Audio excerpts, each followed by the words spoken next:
General Atomics Aeronautical Systems Incorporated delivered an MQ-9A Reaper unmanned aircraft systems to the U.S. Marine Corps. The new MQ-9A Block 5 Extended Range UAS was delivered on April 22, 2025. This will be operated by Marine Operational Test and Evaluation Squadron 1, a USMC Operational Test Squadron based at Marine Corps Air Station Yuma, Arizona.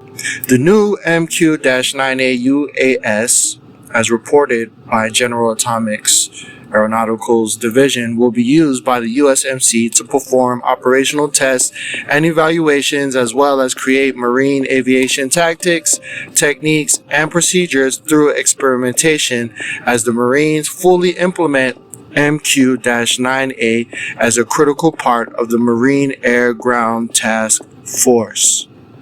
The MQ-9A-ER is designed with field retrofittable capabilities such as wing-borne fuel pods and reinforced landing gear that extend the aircraft's endurance to more than 30 hours while further increasing its operational flexibility. AeroVironment, a global leader in intelligent multi-domain autonomous systems, reportedly announced on April 21st, 2025 that it has been awarded a $46.6 million contract by the Italian Ministry of Defense for the delivery of its Jump 20 vertical takeoff and landing VTOL medium uncrewed aircraft system.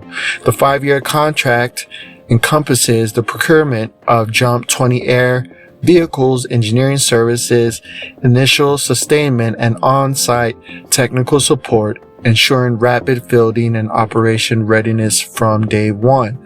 The Jump 20 is a vertical takeoff and landing VTOL fixed-wing UAS with 30 seconds of payload capacity, 13 plus hours of endurance, and an operational range of 185 km, which is converted to 115 miles. Purpose-built for expeditionary operations, the system can be stored and transported with ease and autonomously launched and recovered without personnel intervention, making it ideal for dynamic on-the-move operations.